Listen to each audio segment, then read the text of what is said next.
All right, C's viewers, we are starting our 1040 Eco Partner session, and I will leave it to you all to sort of do your introductions. Thank you for being here, and I will stop sharing my screen.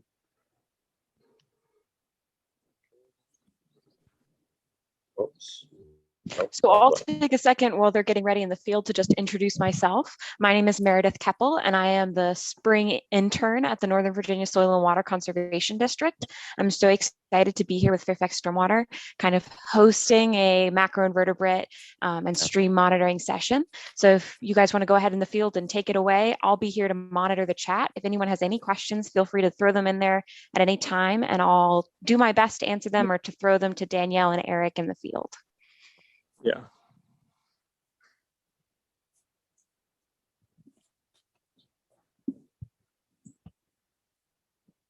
Uh-oh, did we just lose them? I think we're still here. Can you hear us? Oh, yeah. Yep. Oh, there we go. Okay. And I'll switch that around. All right. Can you see Danielle? Yes. Danielle's on the screen. Okay. Are we good to go? Everyone? Okay. Yep, you're good. Awesome. All right. So good morning, everyone. I am Danielle Wynn. I am a freshwater ecologist with Fairfax County Stormwater Management. We are in a lovely park today. We're in Lake Fairfax, or right below Lake Fairfax, in one of the great parks that Fairfax County Park Authority owns. And we are here today to do a presentation on benthic macroinvertebrates. We'll get into that all in a second. So I want to introduce Chris Mueller over here, who's going to be doing the benthic demonstration in a second. And we have Eric Collins in the screen behind you. And we have Meredith checking the chat from the Northern Virginia Soil and Water Conservation District. Thank you all for coming today. We're super excited to be here. So first off, what is a freshwater ecologist and why does the county have them? So as an ecologist, we look at both living and non-living things in our environment to see how healthy or unhealthy our streams are. So as freshwater ecologists, our job is to look at the living and non-living things in our streams. So we'll look at things like fish, we look at plants, we look at something called benthic macroinvertebrates. Big word, let's break it down. Benthic means bottom, macro means something I can see with my eyes. So in a microscope, you look at something super small. Macro means you can see with my eyes. And an invertebrate is something that obviously doesn't have a backbone. So today we're going to be looking at things like clams, worms, crayfish, stoneflies, mayflies, all kinds of great things. And the reason we do that is to give us an idea how healthy or unhealthy our streams are based on who is living there. But not only do we look at things that are living, we look at things that are non-living, not dead, just non-living. So abiotic factors as well. So it would be things like the rocks that I'm standing on, the water that we're going to be sampling, the soil that is underneath and on the sides of our streams. All those things together gives us an idea how healthy or unhealthy that stream is. So our job as freshwater ecologists is to help tell the story of the stream. Since our streams don't have a voice to tell us if they're feeling good or feeling bad, it's our job as freshwater ecologists to monitor our streams and figure out which streams need to be restored and which streams need to be protected. And looking at benthic macroinvertebrates is just one of the many ways we do that. So I'm going to turn it over to Chris, and he's going to show you how we actually collect benthic macroinvertebrates. And then we're going to bring you back into the tray and actually show you some of these critters, show you how to identify them. And then at the end, Meredith is going to explain how you as students can also help and volunteer and do benthic macroinvertebrate monitoring on your own. All right, Chris. Thank you, Danielle. Happy Earth Day, everyone. So, like Danielle said, we look at benthic macroinvertebrates, and we do that by using a net, like you see here. It's called a D-frame net. You can see that based on the letter that it forms. And what we do is we look in the stream to try to find habitats where the benthic macroinvertebrates will live. Places like this riffle right here, where you can see water's flowing over the rocks, that's helping oxygenate the water. And there are certain types of benthic macroinvertebrates that like to live in those areas. And then if you see around the edges, there's a lot of vegetation and different species of bugs or benthic macroinvertebrates like to live in there. So what I'm going to do is I'm going to kind of show you how we actually do the sample with the net. So what we do is we put the net downstream, so water's flowing into the D opening. I'll do it from this side. What we do is we do something we like to call the Benthic Shuffle, where you just take it, move your feet around, pick up the rocks, wait a second or two, let the water flow all the bugs that were on those rocks into the net, pick up the net. I'll show Eric right here real quick. There's one bug right on the net right there. That's a dragonfly. And so what we do is we take whatever's in the net, bring it over to this clear tray like this, invert the net out, and we kind of give it a little bit of a dunk. So Eric, you can zoom in and you can kind of see we found some stuff in there. That dragonfly I showed you earlier. There's one over there. And so now we've got a tray kind of with some other bugs in it that Danielle's going to help walk you through kind of how we ID these to look at the health of our streams. So we're actually going to start with, why do we ID these? Why do we look at these bugs, and what kind of story do they tell us? So some of these benthics have different tolerance levels, which means they can take a different amount of pollution depending on which creature they are. So we just heard Cindy Smith talk about different water chemistry parameters. Some of our benthics can take a lot of extra dirty water, and some of them have to have very clean water. So the creatures that can tolerate pollution would be the tolerant creatures. And in this example, it'd be everything that's outlined in a red color. So we have worms, we have flatworms, we have leeches, just as an example. We also have some benthics that could tolerate a little bit of pollution, not a ton, but a little bit. And they are outlined in this kind of orangey yellow over here. So it would be some crayfish, some sow bugs, and some amphipoda in this example. And then we also have some creatures who are very sensitive or very intolerant to pollution.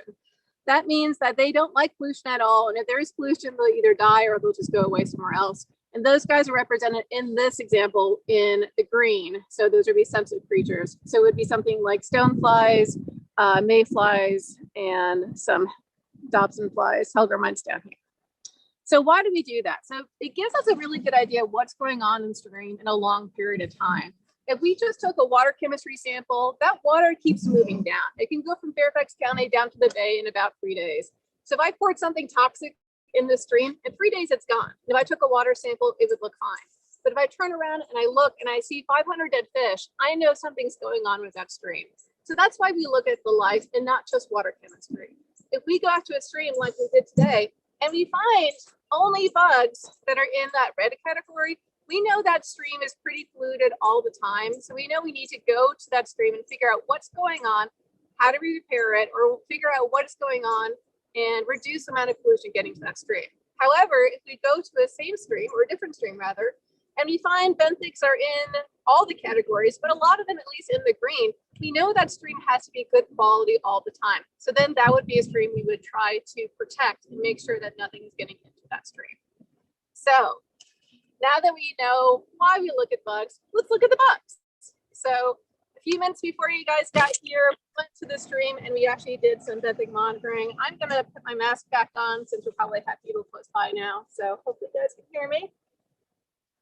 So if you look at the tray, we can see a lot of benthics here already. So we kind of cleaned everything up. These guys like to live, again, like you saw with Chris, they like to live under rocks, under sticks, all kinds of stuff. So this is just a really clear way of looking at these guys. So you can see we have a lot of life in this stream. So this stream must be good quality because we're seeing a lot of benthics here and a lot of good quality benthics here. So we can have right here, we'll use my little pointer guy. So we see right here, this giant guy right here is a Helgermite. So you can see him right here, or a Damselfly. His mandibles are huge when he becomes adult. Oh, we should also explain that most of the creatures here are the aquatic stage of their life cycle. So a lot of these creatures actually become adults and they'll fly away later on in their life cycle. So for example, again, the Helgermite does become a terrestrial insect and they have giant mandibles, and it's pretty cool seeing them later on. These guys right here, I'm going to just pick him up because he's not going to bite me. This guy is called a tipulid, and we would see him right over here in this category. So we know he's a moderate creature. Danielle, we have a question. Ooh, okay. An attendee asked if the Helgermites are pollution tolerant or pollution sensitive. So if you look, that's a great question. Thank you for passing along, Meredith. So if you look over here, so this guy, again, is a Helgermite. So we know he is in the sensitive category. And what's really cool about seeing these guys is one, you know right away if you're finding them, It's got to be a pretty clean stream all the time, or you're not going to find them. But if you look really closely, you can actually see, and I don't know if we can get to it, you can actually see his gills kind of moving. And then you can actually understand, again, these guys are breathing in that water. So we need to make sure that that water is clean as possible, or else we're not going to find these Helgermites around. We also have these mayflies right here. Damselflies? They're damselflies. Okay. So these guys right here, I'm going to try to grab them. Again, I know these are aquatic, so we're going to try to keep them out of the water really quick. But these guys are called damselflies. So when they become their adult form, they'll look very similar to what a dragonfly looks like. But the way you can tell the difference between a dragonfly and a damselfly is when they land. If their wings are going up, it's a damselfly, and the wings remain out, it is a dragonfly. Chris, do you want to jump in here and do any kind of Sure. I do want to stress that if you find any of these Helgermites out in the wild, that you be very careful with them, because like Danielle said, when they're in their nymph stage like this, their mandibles do pinch, and they are called toe biters for a reason. They do like to protect themselves by biting. We have So another question for you guys. So an attendee has asked, what happens if the water suddenly gets polluted? Will the sensitive animals get suffocated by pollution? Sensitive, they can be wiped out. It depends on the level of pollution. Like Danielle said, the tolerant ones can pretty much handle variations and changes. The moderate ones can handle a little bit less pollution, but the sensitive ones, depending on how long that pollution comes in, what time of year, if it's during the summer and you get a real hot kind of flux of water coming in, or say in the winter when it's cold and has a lot of salt in it, that can actually harm those sensitive benthics, and actually they can die off quickly if you get a large enough flux of pollution. So some of the other ones that we have in here, two good ones that kind of show you what you have, are these two types of snails. One's tolerant, one's sensitive. One's a lunged snail and one's a gilled snail. And so we've got a couple of them in here. So here's a version of a lunged snail. We like to call it the ram's horn snail because it kind of shaped like a ram's horn. It goes around in a little bit of a cone or a circle. And then we have lunged snails here. And so the way you tell a snail is you kind of turn it towards you, and you pick which side, you kind of see which side the opening's on, as you can see here, and you kind of match it up with the key. So if I were to place this on the key in the direction it's supposed to go, the water's kind of not helping me here, but you see that the opening is actually on the same side as the tolerant one. So we know there that these are tolerant species. And if we don't find any of these sensitive ones, we know that, all right, we've got to either find some more sensitive species to make sure that the water is clear, or we know that from only finding tolerant species that this water might not be as healthy as it could be. So how much time do we have left? Let's see. We got a few minutes. Let's talk about Caddisflies real quick.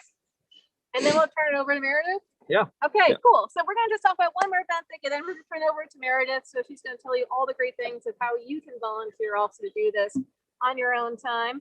Where did I go? So we have creatures called Caddisflies, and Caddisflies are actually really, really cool little guys. So they look like this. Let's get a little water in there. Okay. So what you can see is their head is pretty hard, but the rest of their body is kind of squishy, right? So basically what it says is the rest of my body is kind of squishy. I'm like a chicken nugget. I am just waiting for a fish to come and eat me.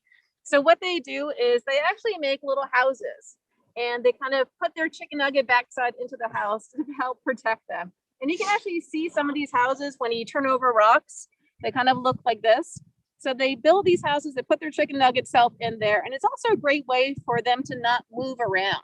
So by attaching their houses to the rocks, they're not going to be all swinging around when it gets to high flow. They're going to be basically staying on this rock. So it's a really cool way for the Caddisflies to protect their kind of squishy self, and also make sure that they are not constantly moving around during any high flow. So that's some benthic macrovertebrates for you. We also look at fish for similar reasons, because our fish also help tell the story of the stream. We're not doing that today, but that's just another biotic feature that we would look at. So Meredith, there's no questions for us. We can go ahead and turn it over to you. Yeah, so thanks so much, guys, for showing us the field portion of this. And now we're going to talk a little bit more about what you can do. So I know we had a question about what's the best way for young students to help prevent pollution in our streams. And I think one of the greatest programs that we run as a district, one of my favorites at least, is the storm drain labeling project. And that is the kind of idea that only what we want is only water down the drain. We want to make sure that it's only rain down the drain. So we want to keep pet waste. We want to actually pick it up, wash our cars without harming the streets, not over fertilize, keeping our swimming pools properly managed, and then cleaning up around our area, keep picking up trash and pollutants. And part of our other program that we do that kind of monitors doing this macro invertebrate monitoring is our public workshops. And so SWCD runs a program for our monitoring that happens about once or twice a month. And we do a really similar protocol to what Eric and Danielle and John were showing you. And so that's going to be about a 2.5 hour program that we run. And in order to sign up for those, to figure out our protocol and to participate in a public workshop, you can email me. I'll put my email in the chat. It is meredith.keppel at fairfaxcounty.gov. So real easy to remember. There you go. And just give me an email and we'll sign you up for our watershed calendar and give you the opportunity to work with us in our stream monitoring program, which we run with the Isaac Walton League. So that's our program. Is there anything else that you wanted to cover there, Danielle?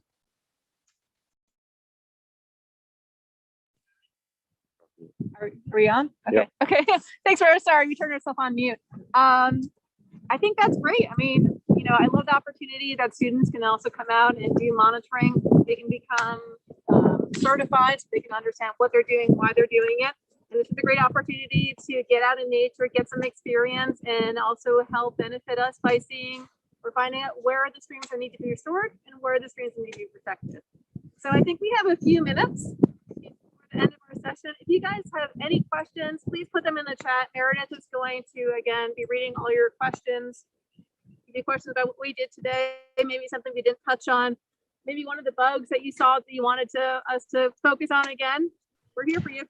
Danielle, I'm also going to share my screen real quick and just show a dichotomous key, if that's good with you, to just show you all what it could look like. So when we're out in the field, this is what we use. Whoops. So this is what we use, and we ask these questions of ourselves. Does it have a shell? Does it have legs? Does it have, let me use our spotlight tool here. Does it have 3 pairs of legs, 10 pairs of legs or more? So when we were looking at that Damselfly, we would, or Helgermite as it might be called, we saw that it had about 3 pairs of legs, which are on the front, and then some false legs on the bottom, and no obvious tail. So that falls right here on our Damselfly.